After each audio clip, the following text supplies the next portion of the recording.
నాకు ఒక్కోసారి రోజా గారిని చూస్తుంటే జాలేస్తుంటుందండి. ఎందుకంటే ఆవిడ మాట తీరు గాని, ఆవిడ కింద నుంచి పైకొచ్చిన విధానం గాని, ఇవన్నీ తలుచుకున్నప్పుడు 'నడమంత్రపు సిరి' లేదా 'చెడి బతకటం' లేదా 'కోకాపేట ఆంటీ' మీరు చూసారో లేదో ఒక సినిమాలో 'ఝాన్సీ'. ఝాన్సీ గారు సూపర్‌గా యాక్ట్ చేస్తారు ఆ క్యారెక్టర్‌లో. నాకు రోజా గారిని చూస్తే 'కోకాపేట ఆంటీయే' గుర్తొస్తూ ఉంటది ఆ క్యారెక్టర్. ఎందుకంటే సడెన్‌గా డబ్బులొస్తే ఆ రిచ్ అని చెప్పి ఆ బిల్డప్ ఇచ్చుకోవడం కోసం మనం రిచ్ మనలాంటి రిచ్ అన్నమాట ఎక్కువ వాడుతూ ఆ హడావుడి ఆ పల్లెటూరు హడావుడి చూపిస్తూ ఉంటుంది ఆ సినిమాలో ఆ ఝాన్సీ గారు. నాకు ఈవిని చూస్తుంటే అలాగే అనిపిస్తుందండి. నోటికి ఏదొస్తుంది ఎంత వస్తే అంత, ఏ అబద్ధం పడితే ఆ అబద్ధం, ఎవరి మీద పడితే ఆవిడ మీద మాడుతుంది. ఇప్పుడు మాడుతుంటే ఈవిడి పాపభీతి అనుకుంటా, ఇన్ని అబద్ధాలు చెప్తుంది కదా, ఇన్ని అబద్ధాలు చెప్పేస్తున్నాను, ఇంత అక్రమ సంపాదన సంపాదించేసుకుంటున్నాను, దేవుడు నన్ను ఏమైనా శిక్షించేస్తాడేమో అని వారానికి ఒకసారి తిరుమల తిరుపతి వెళ్ళిపోతూ ఉంటుందట. వారానికి ఒకసారి వెళ్ళి ఆవిడ వస్తూ ఆవిడ నడక చూడండి, ఏదో బై బర్త్ మిర్జాపూర్ మహారాణి, ఒక రాజవంశానికి చెందిన యువరాణి గారు మహారాణి గారు నడిచొస్తూ ఉంటే ఆవిడ ఎలా ఫీల్ అవుతూ ఉంటుందో సేమ్ రోజా గారు తనను తాను అలా ఊహించుకుని పూర్తిగా చంద్రముఖిగా మారిన గంగా అన్నట్టు పూర్తిగా ఒక మహారాణిలాగా లేదా ఒక ప్రిన్సెస్ ఆఫ్ మీర్జాపూర్ లాగా ఆవిడ ఊహించుకుంటూ ఆవిడ నడవటం, ఆ నడిచే విధానం ఒక్కసారి చూడాలి సార్ మీరు.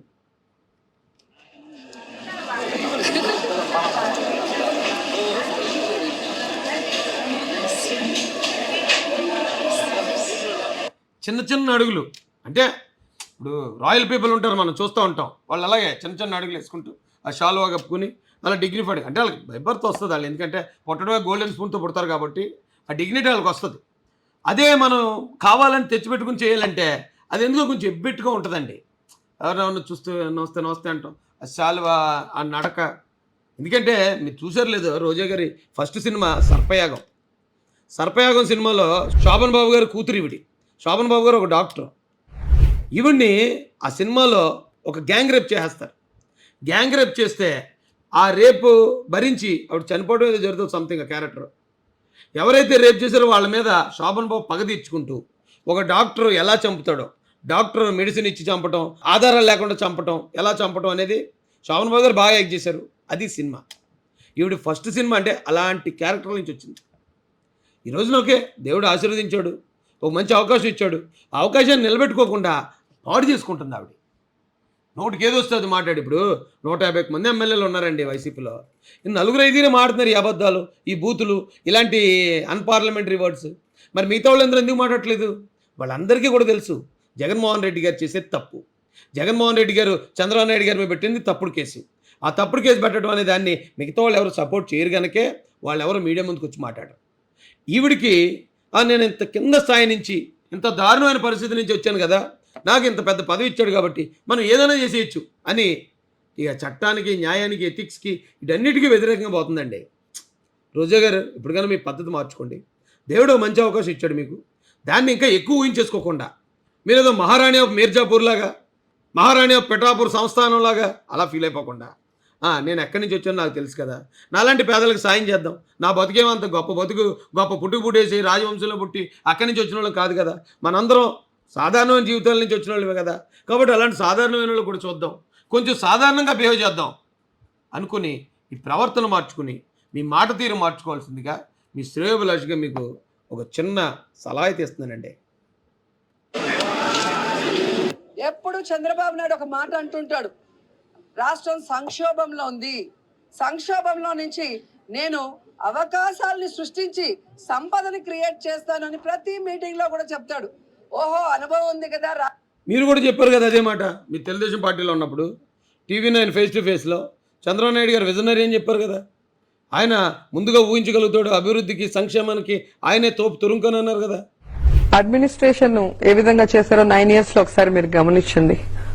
ఈ రాష్ట్రంలో శాంతి భద్రతలు ఏ విధంగా ఉన్నాయి, మరి రైతులకు చేయలేదన్నారు. ఆ రోజు వర్షాలు లేకపోవడం వల్ల కొంతమంది రైతులు నష్టపోయారు, కానీ రైతు కుటుంబాల నుంచి ఈ రోజు ITI చేసి సాఫ్ట్వేర్ ఇంజనీర్లుగా దేశ విదేశాల్లో ఉంటూ ఈ రోజు 5,000 జీతం కూడా తీసుకోలేనటువంటి వాళ్ళు 50,000 నుంచి ₹1,00,000 పైన మరి జీతాలు తీసుకుని కంఫర్ట్ లైఫ్ అనుభవిస్తున్నారు. తమ కుటుంబ సభ్యులకే కాకుండా తమ గ్రామాలను కూడా అభివృద్ధి చేసేంత స్థాయికి ఎదిగారు అంటే ఖచ్చితంగా అది చంద్రబాబు నాయుడు గారి వల్లే. అంటే ఇప్పుడు ఈయన పదవి ఇచ్చాడు కాబట్టి జగన్మోహన్ రెడ్డి మాట, రేపు మళ్ళీ ఈయన బయటికి ఎంటేసి ఇంకోటి పదవి ఇస్తే మళ్ళీ వాళ్ళ మాట. ఏంటండి ఇలాగా? ఎప్పుడు ఆ తర్వాత మీ మాట ఇంకెవడన్నా నమ్ముతాడా? పైన ఏముందండి, బాబు బయటకు వచ్చినా లోపలికే పంపేస్తాం. జీవితాంతం ఇక చెప్పుకోడు ఆయనకి గతి. ఏం పాపం చేశాడు ఆయన? అంటే అవినీతి చేయకపోవటం, మీలాగా అక్రమాలు చేయకపోవటం, మీలాగా క్రిమినల్స్ని వెనకేసుకు రాకపోవటం, ఆ మర్డర్ చేసిన వాళ్ళని కూడా నా కన్ను ఈ కన్ను అని చెప్పి పోల్చుకోపోవటం, ఇదేనా ఆయన చేసిన తప్పు? అంటే మంచోళ్ళందరినీ ఇంకా అలా జైల్లో పెడతారా? ఫిడెల్ కాస్ట్రో అన్నాడటండి, దొంగకి రాజ్యాధికారం వస్తే మంచోళ్ళందరినీ జైల్లో పెడతాడండి. ఫిడెల్ కాస్ట్రో అంటే తెలుసా మేడం మీకు? ఆయన మీకు తెలియదేమోలండి. క్యూబాకి ఆయన స్వతంత్రం తీసుకొచ్చిన గొప్ప పోరాట యోధుడు. అతనే అన్నాడట, తూచా తప్పకుండా ఇది ఆంధ్రప్రదేశ్లో ఇప్పుడు జరుగుతుందండి అది. రాష్ట్రం విడిపోయింది, ఇతనికి అధికారాన్ని ఇస్తే ఈ సంక్షోభంలో ఆయన సంపదను సృష్టించి రాష్ట్రాన్ని రక్షిస్తాడు, మనని రక్షిస్తాడని ప్రజలు ఆయనకు ఓటేసి గెలిపిస్తే ఈ రాష్ట్రం విడిపోయి కష్టాల్లో నష్టాల్లో ఉన్న ఆ సంక్షోభాన్ని ఆయన ఏ విధంగా తనకి సంపదని సృష్టించుకోవడానికి అనువుగా మార్చుకున్నాడో ఈ రాష్ట్ర ప్రజలందరికీ ఇప్పుడు పూర్తిగా అర్థమైంది. నిజంగా ఆయన అలాగే మార్చుకుని ఉంటే అమరావతి కట్టడానికి ఎందుకు మొదలు పెడతాడమ్మా ఆయన?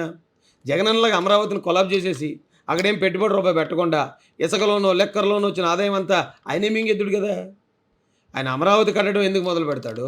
పోలవరం కట్టడాన్ని ఎందుకు మొదలు పెడతాడు? ప్రత్యేక హోదా కోసం ఎందుకు మాట్లాడతాడు? కొత్త ఇండస్ట్రీలు, కియా మోటార్స్ లాంటి ఇండస్ట్రీలు ఎందుకు తెస్తాడు? హైదరాబాద్లో ఆ సైబర్ టవర్ కానీ హైటెక్ సిటీ కానీ ఇదంతా ఎందుకు నిర్మిస్తాడు? ఆయన కూడా మీకులాగా భూబకాసురుడు అయి ఉంటే, మీలాగే అక్రమాస్తులు సంపాదించుకోవాలనుకుంటే అభివృద్ధి ఏం చేయరు. ఇప్పుడు జగన్ గారు అభివృద్ధిని ఏం చేయకుండా జనాలకు రూపాయి పంచిపెడుతూ ఆయన 99 రూపాయలు తినేస్తున్నాడు. అభివృద్ధి అనే మాట వినబడకుండా ఎవడన్నా ప్రశ్నిస్తాడేమో అని ఓ రూపాయితో నోరు నొక్కేస్తున్నాడు. అలా చేసి ఉండేవాడు కదమ్మా. ఇంకా అబద్ధాలు చెప్పి ఈయన మా గెటప్ మార్చమ్మా. ముందు కొంచెం మీ హావభావాలు కూడా మార్చి కొంచెం డీసెంట్గా ఉండడం. ఎందుకంటే మీరు ఈ రోజున ఒక మంత్రి, మీరు జబర్దస్త్ రోజా గారు కాదు, ఇప్పుడు మీరు ఆంధ్రప్రదేశ్ పర్యాటక శాఖ మంత్రి. మిమ్మల్ని చూస్తే ఈ రాష్ట్రాన్ని చూసినట్టు ఉండాలి. దయచేసి కొంచెం ఆ ఓవర్ యాక్షన్, ఆ ఓవర్ బిల్డ్. నాకు ఒకసారి రోజా గారిని చూస్తుంటే జాలేస్తుంటుందండి. ఎందుకంటే ఆవిడ మాట తీరు కానీ, ఆవిడ కింద నుంచి పైకి వచ్చిన విధానం కానీ, ఇవన్నీ తలుచుకున్నప్పుడు నడమంత్రపు సిరి, లేదా చెడి బతకటం, లేదా కోకాపేట ఆంటీ, మీరు చూసారు లేదో ఒక సినిమాలో ఝాన్సీ గారు సూపర్గా యాక్ట్ చేస్తారు ఆ క్యారెక్టర్లో. నాకు రోజా గారిని చూస్తే కోకాపేట ఆంటీయే గుర్తొస్తుంటుంది ఆ క్యారెక్టర్.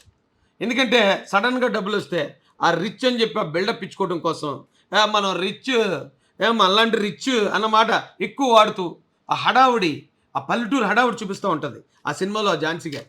నాకు ఈవిని చూస్తుంటే అలాగే అనిపిస్తుందండి. నోటికి ఏదో వస్తుంది, ఎంత వస్తే అంత, ఏ అబద్ధం పడితే ఆ అబద్ధం, ఎవరి మీద పడితే ఆవిడ మీద మాడుతుంది. ఇప్పుడు మాడుతుంటే ఈవిడి పాపభీతి అనుకుంటా, ఇన్ని అబద్ధాలు చెప్తుంది కదా, ఇన్ని అబద్ధాలు చెప్పేస్తున్నాను, ఎంత అక్రమ సంపాదన సంపాదించేసుకుంటున్నాను, దేవుడు నన్ను ఏమైనా శిక్షించేస్తాడేమో అని వారానికి ఒకసారి తిరుమల తిరుపతి వెళ్ళిపోతూ ఉంటుందట.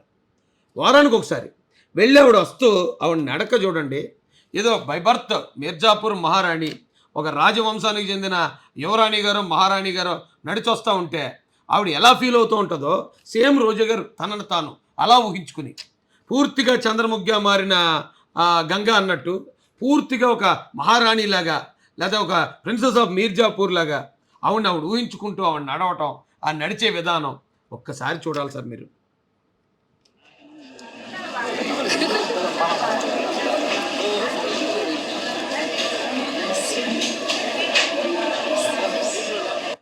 చిన్న అడుగులు. అంటే ఇప్పుడు రాయల్ పీపుల్ ఉంటారు, మనం చూస్తూ ఉంటాం, వాళ్ళు అలాగే చిన్న అడుగులు వేసుకుంటూ ఆ షాల్వా కప్పుకుని అలా డిగ్నిఫైడ్, అంటే వాళ్ళకి బై బర్త్ వస్తుంది వాళ్ళు, ఎందుకంటే పుట్టడమే గోల్డెన్ స్పూన్తో పుడతారు కాబట్టి ఆ డిగ్నిటీ వాళ్ళకి వస్తుంది. అదే మనం కావాలని తెచ్చిపెట్టుకుని చేయాలంటే అది ఎందుకో కొంచెం ఎబ్బెట్టుగా ఉంటుందండి. ఎవరైనా చూస్తూ నమస్తే అంటాం, ఆ షాల్వా, ఆ నడక. ఎందుకంటే మీరు చూసారు లేదు, రోజా గారి ఫస్ట్ సినిమా సర్పయాగం సినిమాలో శోభన్ బాబు గారు కూతురు ఈవిడి. శోభన్ బాబు గారు ఒక డాక్టర్.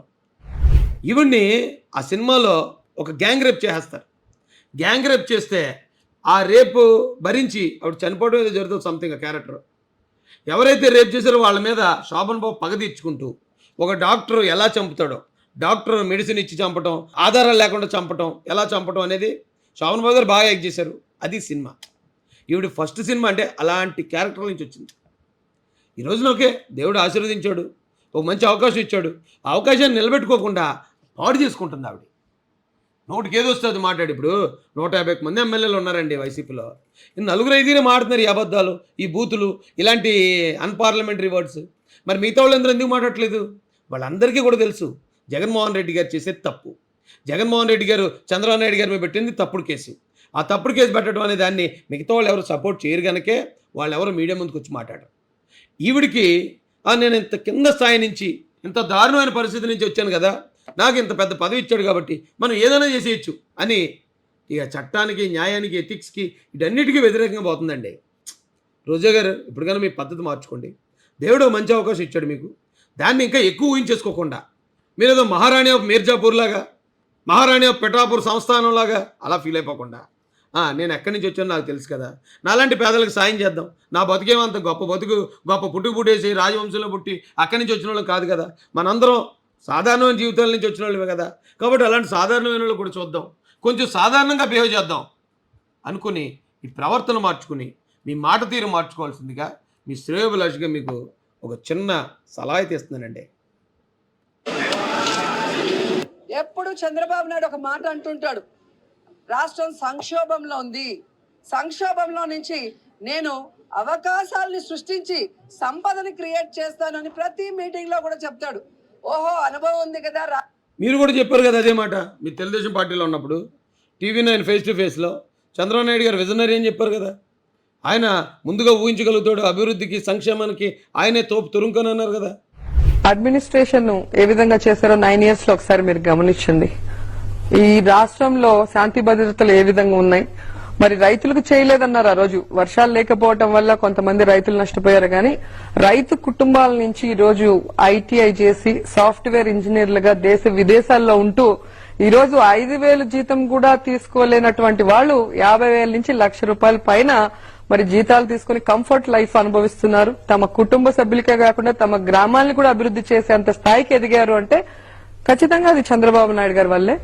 అంటే ఇప్పుడు ఈయన పదవి ఇచ్చాడు కాబట్టి జగన్మోహన్ రెడ్డి మాట, రేపు మళ్ళీ ఈయన బయటికి ఎంటేసి ఇంకోటి పదవి ఇస్తే మళ్ళీ వాళ్ళ మాట. ఏంటండి ఇలాగా? ఎప్పుడు ఆ తర్వాత మీ మాట ఇంకెవడన్నా నమ్ముతాడా? పైన ఏముందండి, బాబు బయటకు వచ్చినా లోపలికే పంపేస్తాం, జీవితాంతం ఇక చెప్పకూడదు ఆయనకి గతి. ఏం పాపం చేశాడు ఆయన? అంటే అవినీతి చేయకపోవటం, మీలాగా అక్రమాలు చేయకపోవటం, మీలాగా క్రిమినల్స్ని వెనకేసుకు రాకపోవటం, ఆ మర్డర్ చేసిన వాళ్ళని కూడా నా కన్ను ఈ కన్ను అని చెప్పి పోల్చుకోపోవటం, ఇదేనా ఆయన చేసిన తప్పు? అంటే మంచోళ్ళందరినీ ఇంకా అలా జైల్లో పెడతారా? ఫిడెల్ కాస్ట్రో అన్నాడటండి, దొంగకి రాజ్యాధికారం వస్తే మంచోళ్ళందరినీ జైల్లో పెడతాడండి. ఫిడెల్ కాస్ట్రో అంటే తెలుసా మేడం మీకు? ఆయన మీకు తెలియదేమోలండి, క్యూబాకి ఆయన స్వతంత్రం తీసుకొచ్చిన గొప్ప పోరాట యోధుడు.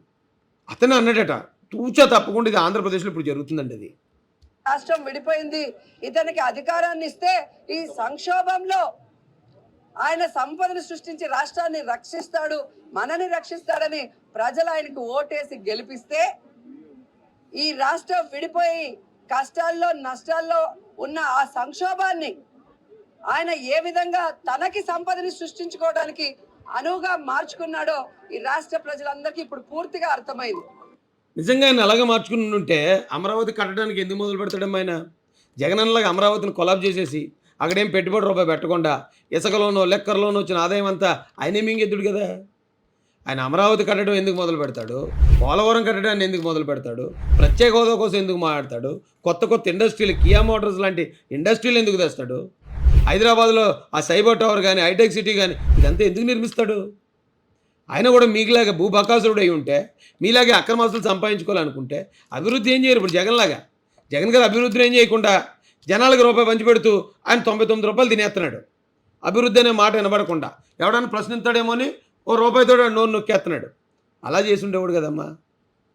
ఇంకా అబద్ధాలు చెప్పి ఈయన మా గెటప్ మార్చమ్మా. ముందు కొంచెం మీ ఆ హావభావాలు కూడా మార్చి కొంచెం డీసెంట్గా ఉండడం. ఎందుకంటే మీరు ఈ రోజున ఒక మంత్రి, మీరు జబర్దస్త్ రోజా గారు కాదు, ఇప్పుడు మీరు ఆంధ్రప్రదేశ్ పర్యాటక శాఖ మంత్రి.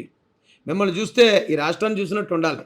దయచేసి కొంచెం ఆ ఓవర్ యాక్షన్, ఆ ఓవర్ బిల్డప్ తగ్గించుకోవాల్సిందిగా రిక్వెస్ట్ చేస్తున్నాను తల్లి. ఎందుకంటే